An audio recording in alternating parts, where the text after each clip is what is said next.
Dale. ¿Qué te parece si, inaugurando la conversación aquí en Sobrevivir con Fe, un saludo a toda la gente que de repente durante la semana escucha el podcast, lo usa para hacer ejercicio, para caminar, o simplemente dice, a ver qué tontería va a hablar César esta semana, y por la razón que sea, por placer o por morbo, gracias a los que están viendo esto, hoy tengo un súper invitado. Hablábamos recién hace un momento con Nico, que es la primera vez después de años, pues, son años los que nos hemos topado por redes sociales, conversado una cosa, la otra, opinando, o simplemente dando un like a una publicación, cosas así, pero es la primera vez que hablamos. Así es. Y debo decir una cosa, siento como si te conociera de mucho más tiempo, Nico. Totalmente, por eso me sorprendió que la primera vez que hablamos. Sí, Sí, exacto. siento como que nos conociéramos de mucho más tiempo. No me pasa con todas las personas. Hay gente con la cual el diálogo cuesta que salga y todo, pero no sé. Siento que nos conocemos de otra vida. ¿Quién sabe? ¿Quién sabe? Oye, pero bienvenido, Nicolás Panoto, Gracias. a Sobrevivir con Fe, el podcast. Muchas Oye, gracias. compadre, hay un montón de gente que, bueno, sabe de Cash Luna, sabe de Benny Hinn, sabe del apóstol Maldonado, pero no sabe de Nicolás Panoto, porque no está en el radar. No soy tan No, entretenido, no tengo tantas sorpresas como esos nombres. exactamente. Gracias a Dios. Sí. Gracias a Dios. Oye, ¿por qué no nos cuéntanos un poquito a la gente? Y por favor, aquí la modestia déjala a un lado, porque de repente uno se pone muy modesto y todo eso, pero cuéntanos un poquito quién es Nicolás Panoto. Bueno, soy argentino, nacido en la provincia de Santa Fe, en Argentina. Viví después por 13 años en Buenos Aires. Y ahora vivo hace 6 años aquí en Chile. Me llegó el amor chileno, así que me trajo para estas tierras. Y bueno, vengo de generaciones de evangélicos bautistas en Argentina. Mi abuelo fue de los primeros misioneros de la convención allá en el litoral, así que bueno, vengo de esa estirpe. Bueno, y después decidí estudiar teología, así que soy teólogo.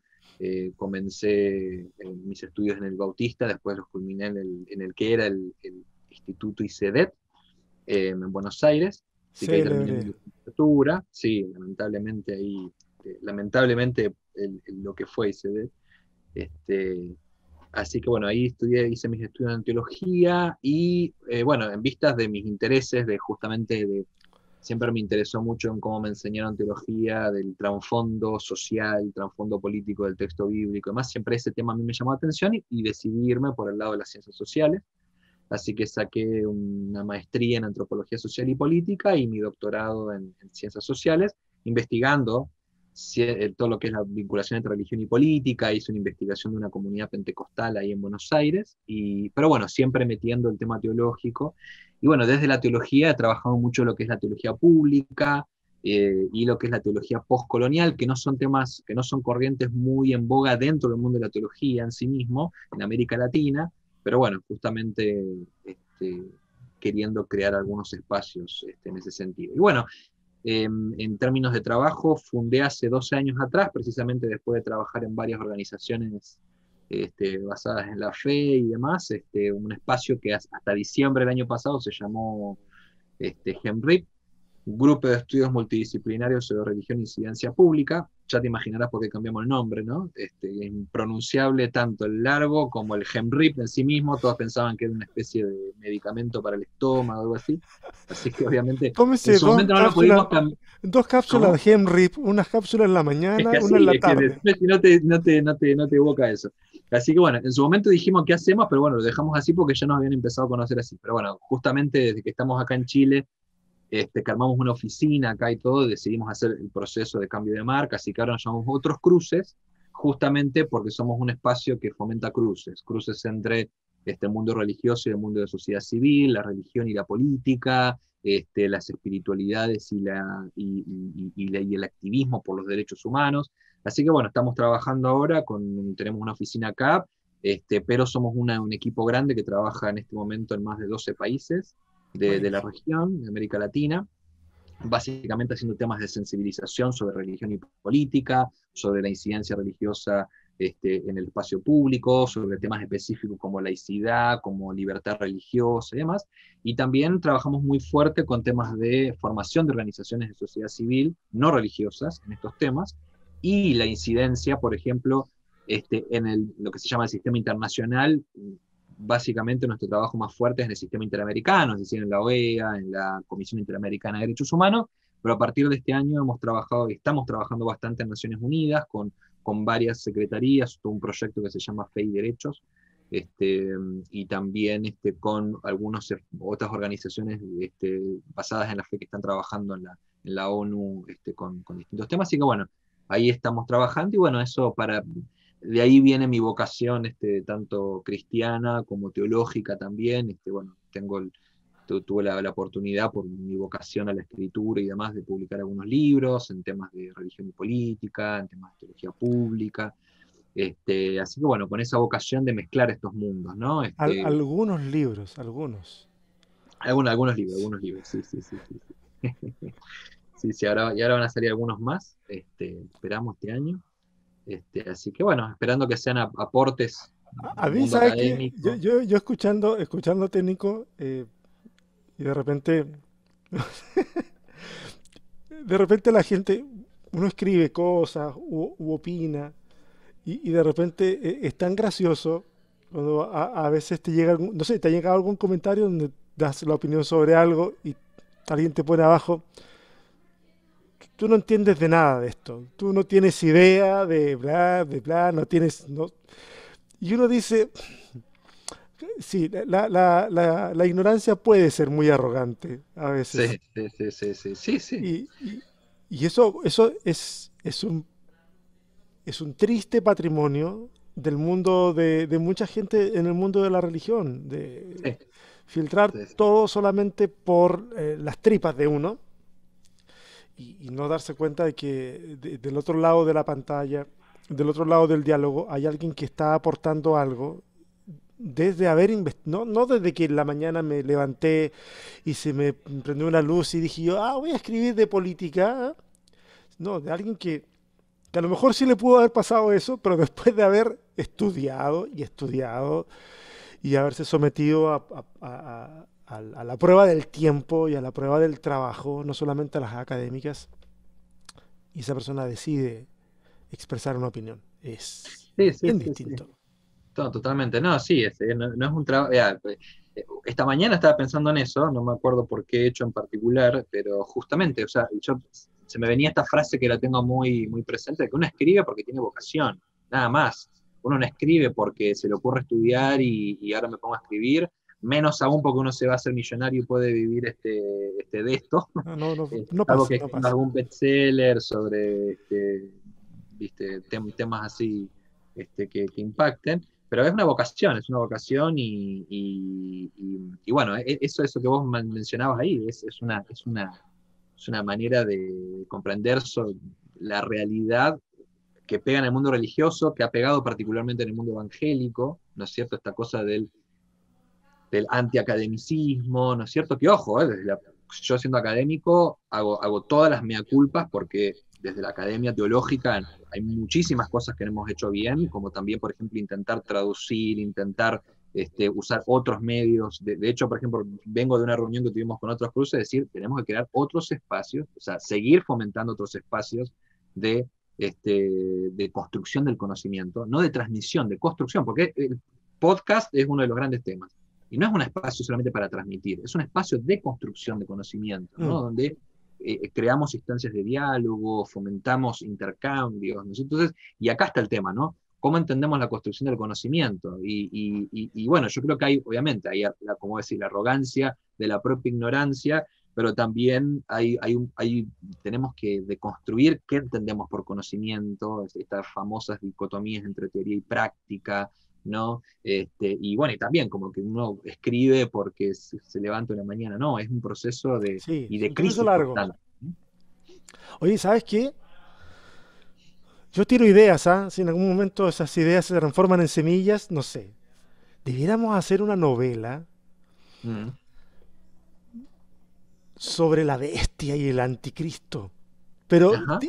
pero tipo caballo de Troya, en el sentido de que en realidad sea una crítica sociopolítica. Entonces, que no hable de eso, pero el mundo fundamentalista la compraría, compadre, y a lo mejor ahí sí nos haríamos Totalmente, millonarios. totalmente. Esta parte no la pongas en el podcast, porque acá está el negocio, a ver si Sí, sí, no, sí, sí. a ver Una si no cosa va la así, idea. oye, oye, yo lo digo como entre Está chistes y entre buena, en ¿eh? serio, pero ¿sabes qué?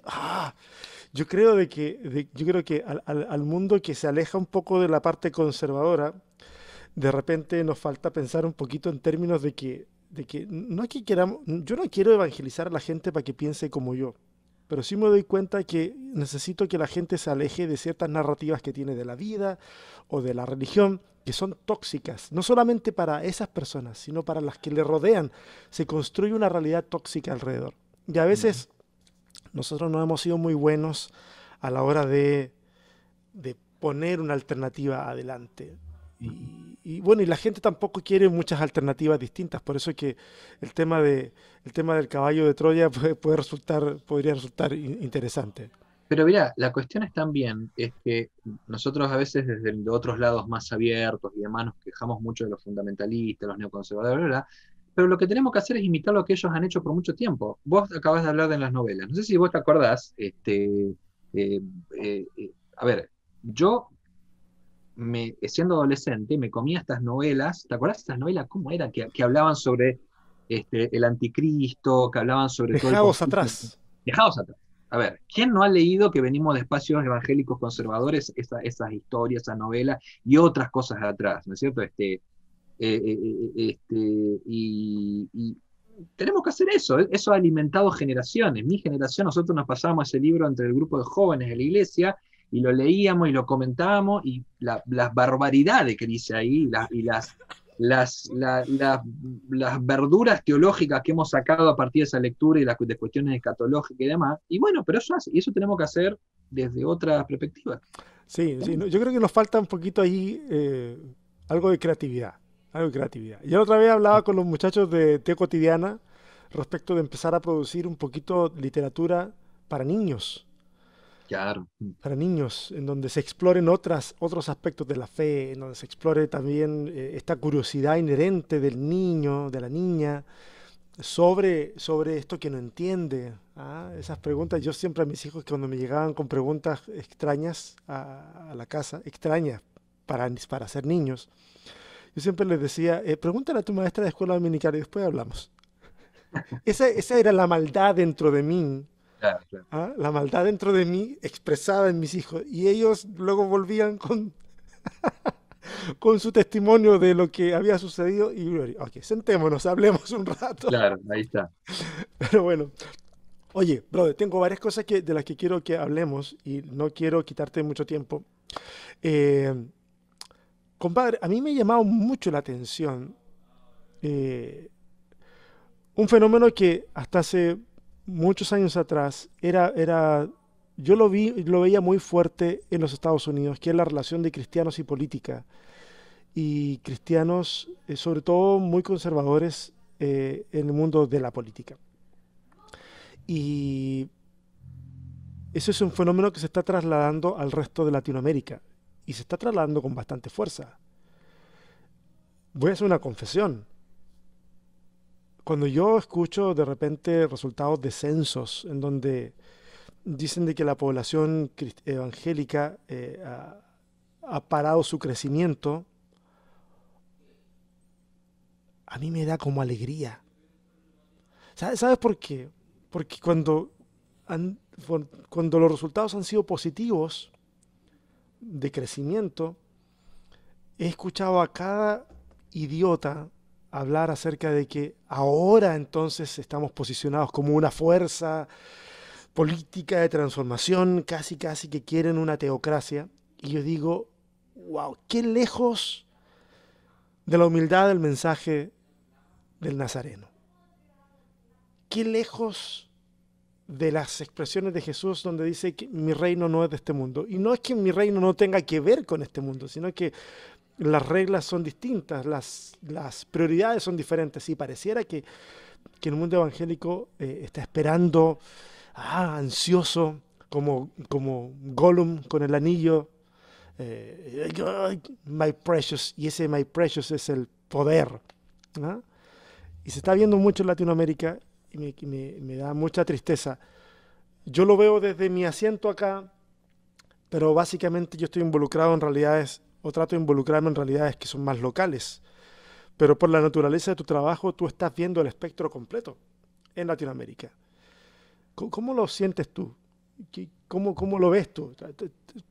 ¿Crees que el análisis que estoy haciendo así, que es muy, muy superficial, va por un lado más o menos correcto, o tú tienes otra perspectiva de esa realidad? No, no, sin duda, estoy plenamente de acuerdo con vos. El tema es que esos espacios que siempre han predicado lo que yo llamo esta visión institucionalista, este, que también, bueno, René Padilla, recientemente fallecido, hablaba siempre del constantinismo político, ¿no? Mm. En el mundo evangélico. La cuestión es que eso eh, está avanzando, o sea, no se ha quedado atrás. La cuestión es que, a ver, hay varias cosas ahí, porque lo que vos estás planteando es, sin duda, es sumamente amplio, Sí. porque justamente, a ver, en primer lugar, hay un problema de qué entendemos por política en las iglesias, ¿no? ¿Qué es la política? Entonces vos vas y vos sos una persona que te movés entre las iglesias y ¿qué es lo primero que se piensa en las iglesias con respecto a política? Política es un lugar en el gobierno, hacer lobby a través de partidos políticos, una posición de poder, ¿no es cierto? Y esta visión de que, bueno, para incidir en un espacio, si logramos que haya un presidente evangélico, un gobernador evangélico, vamos a lograr incidir, ¿no? Ejemplos en la historia ya han mostrado absolutamente lo contrario, digamos, en nuestra región, sobre el rol que han tenido funcionarios y funcionarias evangélicos y evangélicas, ¿no? Entonces, está esta mala comprensión de que política es sinónimo de política institucional, ¿no? Ahora bien, la política es mucho más amplio que eso, ¿no? Yo siempre en mis espacios de formación retomo esto que es parte de la teoría política, ¿no? De distinguir lo político de la política, ¿no? Lo Mm. político tiene que ver con cómo, como comunidades, como grupos, como personas, construimos nuestras nociones para habitar en un grupo social, para debatir en el espacio público, ¿no? Y que esa cobra diversas formas, y ahí entra la política, ¿no? Pero la política tampoco no es la política partidaria, la política puede ser crear organizaciones basadas en la fe, participar en espacios de debate público, hay muchas maneras. Ahora, la política nunca es absoluta, en tanto práctica, nunca es absoluta por sí misma, nunca es un medio o sea, con un fin en sí mismo. Siempre va a responder a la dimensión de lo político en la sociedad, es decir, lo político en la sociedad tiene que ver con preguntarse qué necesitamos, hacia dónde tenemos que ir, cómo tenemos que entendernos como grupo. Y ahí esas son preguntas que se están respondiendo constantemente. Entonces ahí uno va creando y recreando, ¿no es cierto?, los modos de actuar. Ha quedado implantado en el campo evangélico que parece que la única manera de hacer política es hacer política partidaria, ¿no? Mm. Y ese es un error. Y es un error que además, por ejemplo, también se muestra en lo que pasa, en la realidad. Y acá hay dos temas que destaco. En primer lugar, por ejemplo, esta cuestión de la búsqueda del voto evangélico, ¿no? Como si existiera tal cosa como de que los evangélicos y las evangélicas votan de una manera o votan solamente en cierto espectro. Y esto, la sociología lo ha sacado sobre la mesa, es decir, a ver, las iglesias y los votantes evangélicos son mucho más diversos de lo que inclusive sus teologías responden, ¿no? Hay muchos casos que mencionar. Como ejemplo nomás, en Argentina ahora, en las últimas elecciones presidenciales, tuvo la fórmula evangélica, ¿no es cierto?, que en las elecciones sacaron que hicieron campaña y campaña en iglesias con 200 personas, con 3.000 personas y bla, bla, bla, y sacaron toda la cuestión de la agenda valórica, como que en eso iba a capitalizar. Y fíjate que sacaron un 5%, es decir, salieron, digamos, dentro de los mejores rankeados, pero a ver, en Argentina, o sea, de ese 5%, vos decís, como máximo, ponele, la mitad son evangélicos y evangélicas, pero como mucho, yo creo que es menos. Estamos hablando de un 2,5%, de un 14% de evangélicos y evangélicas que hay en Argentina. ¿Me entendés? O sea, no existe esto del caudal evangélico, Mm. por más que haya inclusive temas que vinculan. Y lo segundo, con respecto a esta cuestión de lo institucional y demás, hay que aprender a diferenciar. Sin duda, lo evangélico en tanto la movida institucional está activo. Yo te comentaba que estoy trabajando en el sistema interamericano. Las coaliciones evangélicas conservadoras ahí están trabajando, pero fuerte, intensamente, con mucha movilización, con muchos recursos. Ahora, son espacios que no representan a las iglesias. Y esto es otra manera de un poco complejizar el tema. Porque hay una cuestión de esto. Ciertos grupos evangélicos que toman visibilidad pública se creen representar al todo. Y no es así.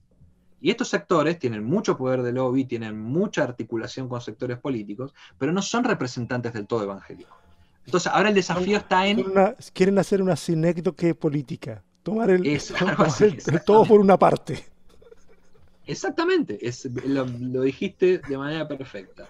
Entonces, justamente, pero eso también es una estrategia política, de querer no sé si ayer estuviste siguiendo acá en Chile que salió un diputado ahora, el 95% de los evangélicos no están de acuerdo con el tema de matrimonio igualitario. ¿No es cierto? Ya una persona que encima está descreída dentro del mundo evangélico sale a hablar por el todo, ¿no? Por ejemplo. Entonces, esas son estrategias, esos son modos, pero a ver, ¿por qué hay que prestar atención? Porque el hecho de que a pesar de que no son representativos del todo, se mueven dentro de la institucionalidad política, dentro de las prácticas políticas, con una dinámica justamente que están logrando mucha incidencia, ¿no? Ahora, pero esos otros tipos de preguntas, lo que tenés, ¿por qué están logrando esa representatividad dentro del mundo político, no necesariamente religioso? Pero bueno, eso es una pregunta para profundizar también. Sí, sí, sí, la gente, me encanta que hayas puesto de forma tan clara esto de que la gente confunde la política con lo político y de repente la gente se olvida que uno puede hacer política siendo más participativo en el centro de padres de la Exacto. escuela o yendo a la reunión de la junta de vecinos. Y uno está haciendo política y está haciendo algo muy concreto, algo muy que afecta a la gente que está ahí en ese círculo. Pero yo creo que todavía el problema es el poder. Nos encanta el poder. Nos encanta el poder. Y una vez que alguien lo prueba, cuando uno lo prueba, su sabor puede ser embriagante. Exactamente. Y creo que el mundo evangélico de alguna manera está bebiendo acerca de eso. A mí me llama mucho la atención, y seguramente tú tienes una mejor percepción más fundamentada de la que tenemos la mayoría, para explicar el fenómeno de cómo es que las realidades evangélicas en Latinoamérica y digamos en general, bueno, no sé en realidad en Europa, pero hablemos de Latinoamérica, que es la región en la que estamos. Ese coqueteo tan fuerte con la derecha, a mí me llama mucho la atención. Obviamente, estoy cayendo en el mismo problema de generalizar, ¿cierto? Porque habemos un montón de otros cristianos que no estamos por ese lado. Pero lo que estamos criticando es ese segmento que está constantemente como queriendo tener la representatividad de un bloque que no es bloque, y es multimorfe, eh, y que siempre está peleando por las cuotas de poder, siempre pareciera, no, a lo mejor alguien me puede decir, no, no, ahí está el caso de tal otro lugar, no lo sé, hasta donde a mí me llega, pareciera que es siempre hacia el lado de la derecha. ¿Cómo explicamos ese asunto? ¿Tiene que ver con lo conservador? ¿Tiene que ver con qué tiene? No, no. Mira, es un fenómeno que hay que leerlo desde distintos niveles, ¿no? Yo siempre insisto en eso, ¿no? A ver, en primer lugar hay que reconocer que la mayoría, o una mayoría del liderazgo religioso cristiano, tanto católico como evangélico, es conservador. ¿Sí? O sea, y es teológicamente conservador. Y por ende, políticamente conservador. ¿Qué es primero el huevo o la gallina? Eso es otra discusión que podemos tener también de. Pero, entonces, eso es un fenómeno. O sea, el liderazgo, como vos decís, esa capa de liderazgo, pero que son los liderazgos más representativos, etcétera, ¿no? Entonces, entonces, primer elemento, ¿no? Este espectro teológico, ideológico, conservador en una mayoría del liderazgo cristiano más representativo. El segundo elemento, lo que recién estábamos hablando, los modos de hacer política, como la mayoría de este liderazgo tiene este concepto de que la política se hace incidiendo en la estructura y logrando presencia, digamos, funcional al sistema, obviamente te lleva a articularte, digamos, con la derecha o con los grupos conservadores de derecha. Pero ahora entramos a unos factores que son más complejos. Uno a veces se pregunta, ¿cómo puede ser que hayas... Ahora nos salimos del liderazgo y empezamos a ir más para el amplio cuerpo eclesial y demás, ¿no? Y te lo explico con un ejemplo. Tengo muchos conocidos y conocidas que se dicen de izquierda, que se dicen progresistas y demás, pero hay ciertos temas que generalmente está vinculado con la agenda valórica, concepto de familia, sexualidad, género, etcétera, que hasta ahí llega su vinculación con ciertos discursos. Entonces vos lo ves que votan por la izquierda, pero se movilizan junto con todos los grupos pro vida y de derecha a ciertas cosas. Y eso es un fenómeno muy común en América Latina, ¿no? Entonces, ese es como un tercer elemento más complejo, ¿no? Y por ejemplo, para contarte algo que esperamos, los resultados de esta investigación las queremos sacar a mitad de año, pero estamos haciendo todo un trabajo de investigación desde el año pasado con el Instituto Tricontinental, que es un instituto que trabaja temas de política de movimientos sociales con nuestra organización, sobre el activismo religioso en movimientos de derechos humanos. Estamos haciendo un trabajo comparativo entre Honduras, Argentina, Chile y Brasil. Y nos hemos encontrado con cosas muy interesantes. O sea, evangélicos y evangélicas en el movimiento Sin Tierra en Brasil, o sea, un movimiento de base y de izquierda y demás, comprometido con esa agenda, por ejemplo, pero a la hora de votar votaron por Bolsonaro. ¿Por qué? Porque en temas de familia y en temas de género ya no me gusta cómo están los otros candidatos, ¿no? Entonces, eso es la complejidad de la política. La política no es la disputa simplemente entre derecha, izquierda, progresismo. Esa discusión, eso pasa entre los parlantes de las redes sociales y demás. Cuando vos vas a la base, la cuestión es mucho más compleja. Entonces, este es un tercer elemento para decir este coqueteo con la ley. Y acá, fíjate qué tema se levanta. El tema de la sexualidad, el tema del cuerpo y el tema de la familia. Y yo siempre con esto insisto en nuestros análisis como iglesia, pero yo insisto especialmente con las organizaciones de sociedad civil no religiosas que dicen, bueno, acá ya vienen los religiosos con su moralismo. Yo digo, a ver, no es una cuestión de moralismo simplemente. Por siglos el tema del resguardo de la familia, el tema de la sexualidad heteronormativa, ha estado bajo la égida de la iglesia y bajo una teología que se ha desarrollado por siglos. Entonces ahora no es que salieron cristianos conservadores debajo de las tierras, de las piedras, perdón, para defenderse. Estamos hablando de todo un desarrollo teológico, histórico de siglos, donde la iglesia ha tenido que proteger esos elementos valóricos. Y acá hay otras teorías que podemos hablar sobre el tema de la división de lo público y lo privado, cómo lo privado ha sido el ámbito de la familia, de la mujer, de la sexualidad y de la fe, ¿no? Y eso ha estado siempre bajo la égida de la protección de la iglesia. Y ahora resulta que hay políticas públicas y movimientos sociales que esos temas bajo la égida de lo privado lo quieren poner en lo público, y ahí la iglesia reacciona, ¿no? Y el último elemento, estamos hablando de este tercer elemento de cómo se manejan estas cuestiones, el último elemento tiene que ver ya con una cuestión de coyuntura histórica. ¿Por qué ahora hay tanto grupo evangélico y grupo cristiano con la derecha y el conservadurismo? Precisamente porque esto representa una crisis a nivel regional, como vos decías, en América Latina, sobre lo que yo siempre hablo de los modos de representación política. Es decir, Por un lado, a fines de los 90 vimos que ya todo el conservadurismo político estaba bastante en crisis, por eso se empezaron a dar por otras opciones electorales en la región, pero también con el tiempo el propio progresismo comenzó a caer en descrédito por su manera de movilizarse, por su retórica muy atomizada, ¿no es cierto?, muy de trinchera, y porque estamos viviendo en una sociedad que no está formada en temas de derechos humanos. Y hay que hacer un gran trabajo de base que muchos progresismos que pudieron haber llegado al gobierno, pero que no hicieron una escala de base de todo eso. Entonces, en un espacio de rupturas de representación política, ¿no?, donde ya ni la izquierda ni la derecha son representativos de un todo, donde hay un descreimiento de la clase política, ahí emerge lo religioso, y eso lo ves, vos mencionabas las estadísticas. Las instituciones religiosas son las instituciones que más confiabilidad hay a nivel social en casi toda América Latina, ¿no? Chile es particular con respecto a la Iglesia Católica, con todo lo que ha pasado, ¿no es cierto?, Bueno, con toda la ahí historia particular. sí, ahí hay Hay razones. muchos matices, ¿no?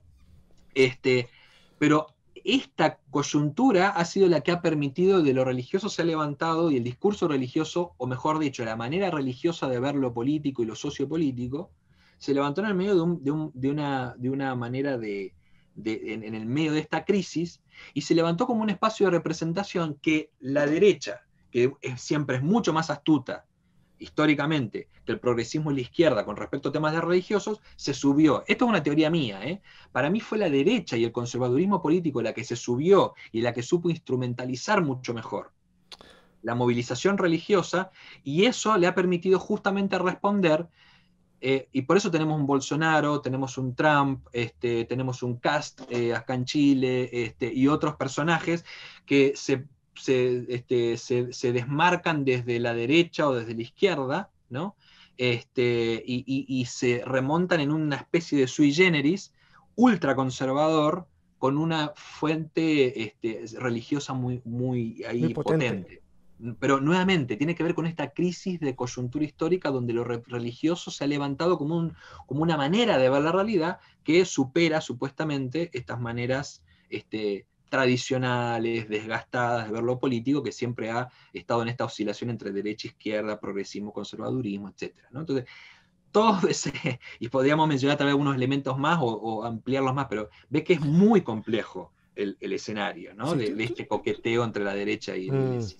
sí, totalmente. Tú mencionaste algo súper interesante, bueno, todo muy interesante, pero esto de cómo alguien puede ser capaz de estar de acuerdo con las políticas de cierto sector, pero puede estar de acuerdo a lo mejor en todo lo que cierto sector propone. Pero si ese sector pareciera vulnerar lo que yo creo que debe ser en el ámbito de la cintura hacia abajo, entonces posiblemente yo no vote por acá y vote por acá.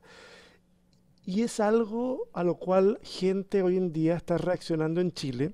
Te insisto, yo no estoy de cabeza metiéndome viendo lo que pasa en Chile porque tengo que estar de cabeza viendo cómo hago echar a andar el asunto acá.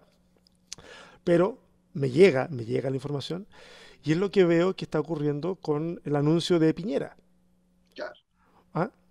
Que a todas luces, o sea, ¿para qué nos vamos a andar viendo la suerte ante gitanos? A todas luces es un distractor para mil cosas y seguramente van a haber otras medidas de desesperación. Ahora, es un distractor. Pero que el mundo evangélico que votó por Piñera y que siguió, por ejemplo, consejos de muchos pastores, cuestión que yo lo encuentro, que cuando ya te pones en un púlpito a decir vote por tal persona, yo lo encuentro diabólico, o sea, aunque me guste el candidato, aunque Absolutamente. me guste el candidato, eso es un abuso de poder, es un abuso de autoridad, es una violación, porque estás delante de una congregación que te ve como alguien al que tú, cuando tú hablas, en el subconsciente, en el inconsciente, no sé, es como que está hablando, es la voz de Dios, está hablando desde el lugar donde sale la palabra de Dios. Y cuando te dicen vota por tal persona, bueno, gente votó porque él hizo un compromiso, entre comillas, con el mundo evangélico de que esa legislación no iba a salir. Y hoy día se sienten traicionados. Tú que estás en Chile y que estás recibiendo todo ese feedback que está ocurriendo, ¿cómo lo ves ahí? Sí, mira, esto está despertando todo un montón de cuestiones. Pero mira, antes de ir específicamente a eso, acá haces una pregunta que lo quería mencionar al inicio, pero a ver, el campo evangélico, obviamente que tiene sus particularidades para responder a este tipo de coyunturas políticas, pero tampoco está muy separado de lo que pasa a nivel social, ¿no? En general. Entonces, ¿por qué digo esto? Toda la resistencia con el tema del matrimonio igualitario, la iglesia evangélica obviamente está ahí con los tapones de punta siempre, las voces oficiales, o ciertas voces Claro, oficiales, sí, sí. pero también es un problema a nivel social, digamos, de pucha, además de este tema de, obviamente, a mí me dio mucho enojo y todavía lo tengo, digamos, porque realmente eso es una manera de no solamente de instrumentalizar, sino de banalizar este tema que es de mucha importancia por parte del presidente. Este, pero, digamos, esto provoca tensiones a nivel social, porque fíjate que la crisis las respuestas fueron a nivel político. Entonces, fíjate que ahí hay ya una clave para pensar de que todos estos temas, de la cintura para abajo, el tema de género y demás, es un tema que cuesta socialmente pensarlo en su dimensión política y en su dimensión pública, ¿no? O sea, esta cuestión de separar el tema, lo privado y lo público, el tema de lo moral y lo político, en fin, nuevamente, por eso ahí hay que hacer un trabajo donde la iglesia evangélica, en este caso, es una voz más, ¿no? Y lo que estoy viendo, esto es muy reciente, estamos hablando hace apenas 2 días de este anuncio, pero lo que estoy viendo es nuevamente las mismas reacciones de siempre frente a temas que la iglesia no sabe este, tomarlo bien como un debate público.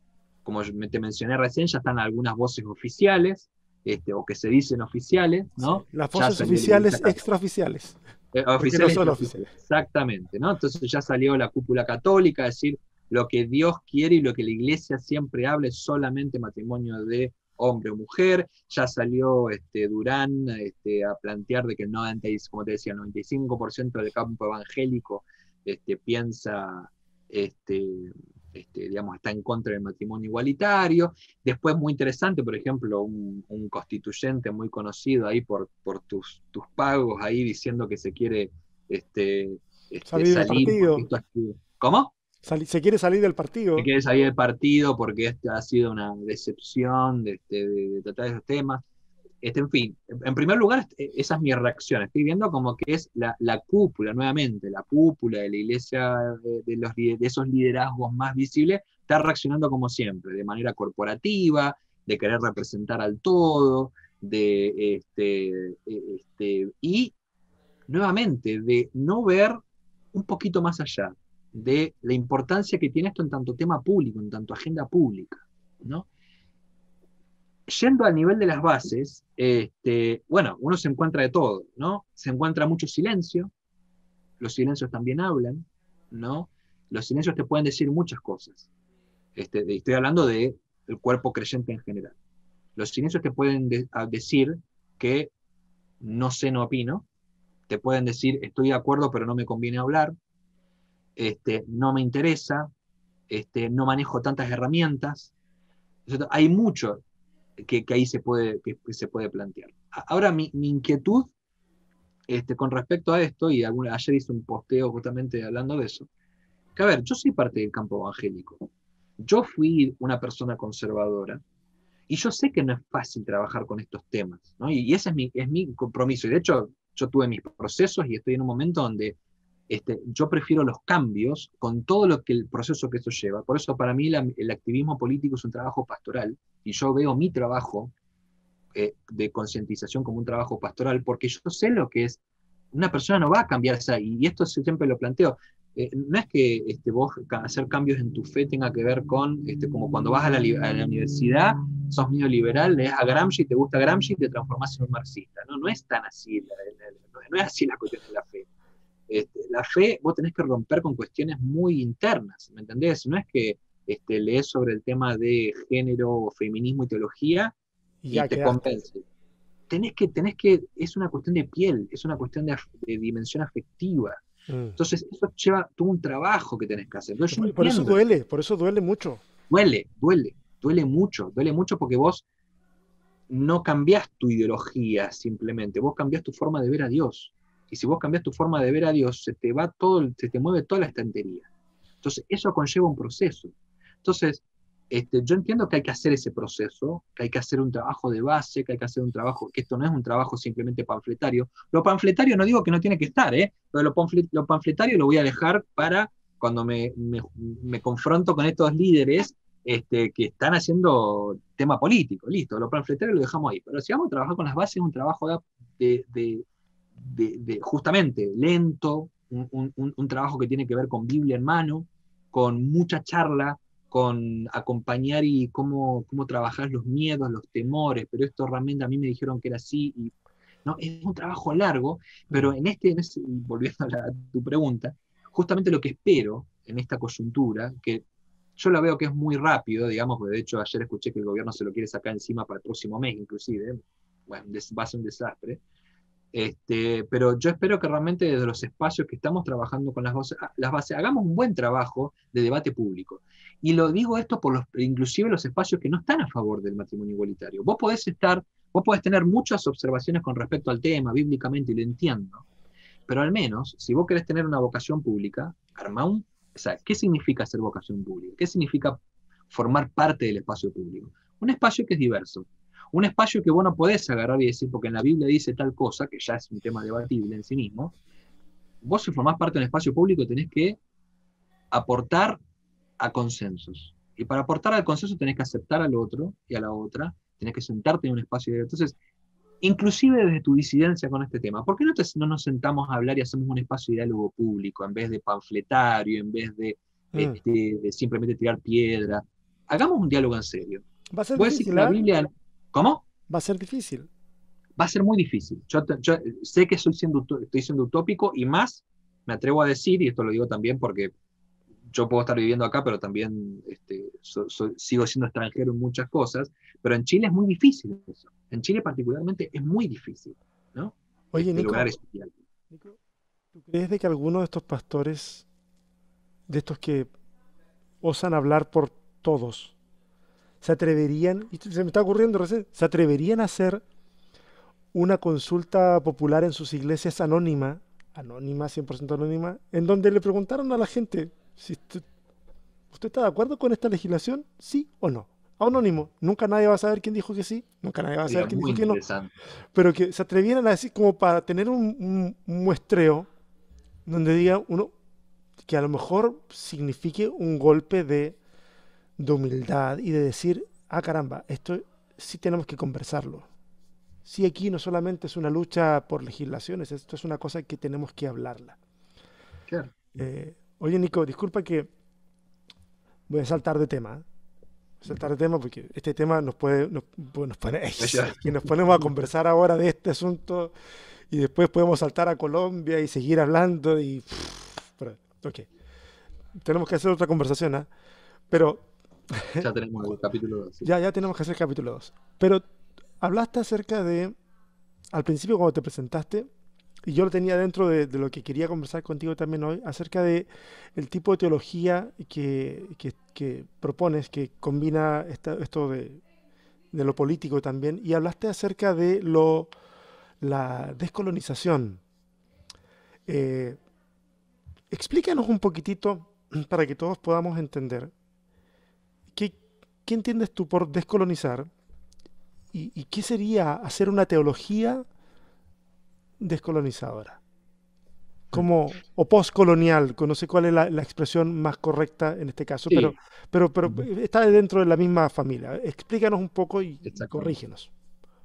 No, mirá, a ver, la familia de los estudios postcoloniales, como vos planteas, o sea, para decirlo, para dar un asterisco más teórico, el mundo de la teoría postcolonial se divide entre lo que son los estudios subalternos, que son una serie de estudios que surgieron en la India, los estudios postcoloniales, que está vinculado con Medio Oriente, Asia, pero también ha tenido un fuerte impacto en Europa y en Estados Unidos, pero de una crítica más bien literaria e histórica, y lo que es el giro decolonial, que un poco, digamos, toma de ambas posturas, es una versión más latinoamericana, ¿no? Ahí Ok, tenés autores y autores latinoamericanos. Eso, paréntesis ahí más teóricos sobre las teorías. interesante.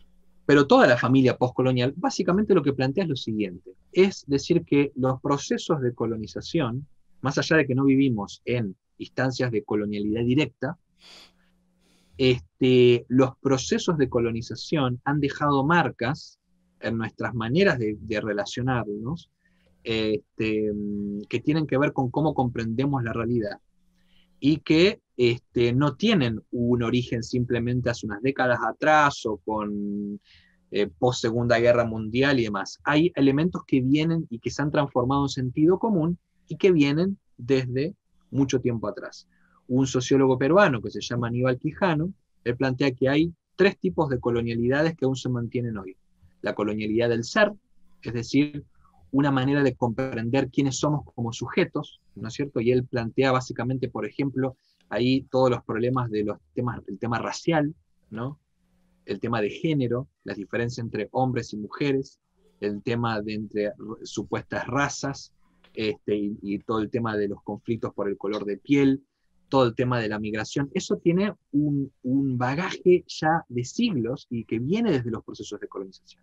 Hay una colonialidad, dice, del poder, ¿no? Hoy hablamos del Estado como si el Estado cayó del cielo. El Estado nace en un momento de la historia donde justamente las fuerzas imperiales europeas comenzaron a demarcar territorios por sus conflictos internos en Europa, pero que llevaron el modelo del Estado-Nación a las colonias, ¿no? El concepto de Estado-Nación, el concepto de la clase política, el concepto de la política institucional como o de la soberanía popular como la única manera de canalizar, por ejemplo, temas de política. Esto viene de hace mucho tiempo. Y también se habla de la colonialidad del saber. Y la colonialidad del saber tiene que ver básicamente con qué entendemos por verdad, ¿no? Entonces, la ciencia, una verdad se llega a través de la ciencia. Y el resto de las sabidurías, por ejemplo, sabidurías ancestrales, las maneras no académicas de ver la construcción del conocimiento, quedan marginalizadas. Es lo que hablábamos hoy, la distinción entre teoría y práctica, la teología como lo académico y la evangelización y la misión como práctica. Eso es una distinción colonial, ¿no? Entonces, son cosas que traemos. Y la cuestión está en decir, ¿para qué sirve entonces pensar los mismos dramas que estamos teniendo hoy, pero pensarlo desde la colonia? Nos sirve precisamente para entender dos cuestiones. En primer lugar, que no son cuestiones simples, son cuestiones que vienen de siglos de historia, entonces no son cuestiones coyunturales ahora. Entonces, si son cuestiones que vienen de hace mucho tiempo, como hablábamos recién, son mucho más difíciles de construir y de cuestionar. Y en segundo lugar, porque no estamos hablando simplemente de disputas políticas, de diferencias ideológicas, estamos hablando de sentido común, ¿sí? Entonces, si hablamos de que la manera de llegar a la verdad es a través de la ciencia positiva, del academicismo y demás, eso no es una cuestión conservadora. El tema del academicismo también está en el progresismo, también está en la izquierda, y por ejemplo, el progresismo, ¿por qué a veces desecha lo religioso? No, porque lo religioso tiene que ver con las supersticiones, con la lo cuestión mágico. espiritual, lo mágico. Eso es una distinción absolutamente colonial. Y está metido en la teoría crítica, ¿no? Entonces, por eso, lo colonial la clave de colonialidad y los estudios coloniales nos permiten ir un poco más atrás y ver, a ver, lo que nos estamos enfrentando ahora, de todos estos temas políticos y geopolíticos podemos mencionar, es mucho más complejo porque viene de atrás, de mucho más atrás y porque es sentido común. Esto, una teología postcolonial o decolonial, lleva esto a la teología, ¿no? Cuando hablamos de Dios, no hablamos simplemente de un intercambio acá de conceptos de Dios que tienen que ver con, que vienen de los misioneros norteamericanos que llegaron acá en la década de los 40 o que llegaron en la década de los 60. Estamos lidiando con conceptos de Dios que vienen de temas de encuentros coloniales. ¿Quiénes son los pecadores? ¿Por qué esta cuestión de que los que tienen otras religiones son siempre seres humanos de segunda categoría, mientras los que somos cristianos y cristianas somos el pueblo elegido, somos personas mejores y demás? Distinción absolutamente colonial, que viene justamente del modo en que la iglesia cristiana y que la teología cristiana se ha construido delante de otras religiones, otra fe, a partir de los procesos de colonización. Ni hablar de la estructura misma de la iglesia, de cosas que, o sea, a ver, la institución eclesial, que hoy tanto defendemos a rajatabla en tantos... Y ojo, acá yo no soy anti-iglesia, porque yo ya estoy cansado, ya ni contesto, digamos. ¿No es cierto? Cuando yo critico a la iglesia, uy, acá ya llegó el agnóstico que critica, no, ya ni me interesa esos debates porque me parecen aburridos ya. Son ociosos. Ociosos, exactamente. O sea, pero a ver, seamos justamente para poder ser mejores instituciones eclesiales. Yo no tengo problema que lo seamos. Pero ¿de dónde vienen tantas las estructuras eclesiales, las formas de comprender los liderazgos pastorales, las estructuras de liderazgo en las iglesias, las distinciones que hacemos hacia adentro de la iglesia y de la iglesia con respecto a la comunidad? Nuevamente son herencias coloniales. Entonces, una descolonización de la teología tiene que ver con dar cuenta de esas matrices que nosotros, y yo acá hablo de una tercerización teológica, llamo en algunos de mis escritos, de una vuelta de tuerca, porque desde la teoría colonial vos podés decir simplemente, no simplemente, no es simple, decir, bueno, muchos de los problemas geopolíticos que tenemos hoy vienen del tema de la colonia. Pero cuando vamos al mundo religioso y vamos al mundo teológico, las cosas se complican un poco más. Porque como no tenemos esa clave histórica, decimos, no, esta manera de ver a Dios es lo que dice la Biblia. Esta manera de Dios es así. Digamos, ya le damos otra entidad ontológica. Como que la cabeza nos camina por dos caminos separados. Usamos un set de habilidades para analizar una cosa, pero ese set lo dejamos allá. Y para la religión... Pero eso es increíble. Yo no me dejo... No, no me dejo de sorprender de esta dicotomía que tenemos. Yo te digo, conozco cristianos y cristianas profesionales que cuando empiezan a hablar de su profesión es para admirarlo. Ahora, hacen el clic teológico, vos decís, ¿cómo hace esta conexión? Vos decís, ¿cómo puede hacer esta vinculación? O mejor dicho, esta desconexión absoluta. La psiquiatría habla de personalidades múltiples. A lo mejor es un fenómeno de micropersonalidad múltiple. Bueno, hablando de psiquiatría, yo me acuerdo que tuve un profesor hace mucho tiempo de aconsejamiento pastoral, que era psiquiatra, y de hecho con él fue que aprendí, si algo que me dejó es sus contradicciones, justamente. Él cuando empezó a hablar desde como psiquiatra, desde cómo acompañar, él tiene una perspectiva pero absolutamente sui generis y abierta, de cómo hacer terapia psiquiátrica y acompañar a la persona, y nos contaba miles de ejemplos. Ahora, hacía el clic de la cuestión pastoral en la iglesia y saltaba con teorías como, justamente, no, el gran problema ahora que la mujer tiene que estar subordinada al esposo, porque no solamente en la Biblia lo dice, sino que las teorías plantean de cómo el cerebro de la mujer tiene más interconexiones que el cerebro del hombre, con lo cual el hombre puede tomar mejores decisiones. Así, ¿dónde quedó? O sea, y así esa dicotomía absoluta, y eso lo aplicaba, esto es lo que dice en la Biblia, mientras en su práctica psiquiátrica era un tipo muy abierto, ¿no? En muchas cuestiones. Así que no, sí, eso es muy real. O sea que si en toda la problemática que nosotros hemos hablado desde el principio, nosotros aplicáramos, hagamos de cuenta que la decolonización es una pastilla que le das a tomar a la gente. Si nosotros le diéramos esa pastilla decoloniciatil, no sé, hay que ponerle un nombre un poquito más marquetero a esa pastilla. Sí. Pero si la diéramos a cada una de las personas, nos la tomáramos nosotros, a lo mejor un gran porcentaje de los problemas que hoy día estuvimos conversando en este podcast se solucionarían más rápido. Absolutamente. Se solucionaría mucho más rápido. Y si tomamos esta pastillita, yo inclusive me atrevo a plantear que no es que vamos a cambiar de ideología, pero esto nos va a permitir a tener esto que vos recién demarcaste y puntualizaste muy bien, de decir, no solamente sobre lo que creemos en sí, sino nos va a permitir pensar más en cómo llegamos a eso. Porque yo creo que eso es lo que necesitamos aprender hoy. O sea, por ejemplo, en el espacio público, lo que necesitamos, no son nuevos contenidos de qué es lo que la Biblia dice, ¿no? Porque a la Biblia le podemos hacer decir lo que querramos. Sí, eso no ocurra. ¿No? La cuestión es lo que tenemos que aprender a intercambiar es y debatir es cómo nos acercamos al texto bíblico, ¿no? Eso es lo que tenemos que aprender. Entonces, por ejemplo, hoy los modos literalistas y las hermenéuticas literalistas, digamos, están demasiado fuertes en muchas de nuestras iglesias, y eso es lo que tenemos que debatir. Después, sí, a partir de una lectura más crítica y demás, vos seguís sosteniendo lo que sostenés y lo podés defender, es perfecto. Y en el espacio público o en el espacio de debate teológico, debatiremos perspectivas. Ahora, Por último, el marco teórico va a ser mejor. pero al menos, yo creo que el literalismo bíblico no te permite dialogar. Si vos no sos un literalista, al menos vas a aceptar de que acercarte a hablar con un otro que sea distinto, ¿no? Por eso a mí me preocupa más el tema de fondo, y fíjate con todo esto, perdón que tal vez haga una conexión, pero nos sirve para lo que veníamos hablando antes. ¿Por qué este tema de la ideología de género, por ejemplo?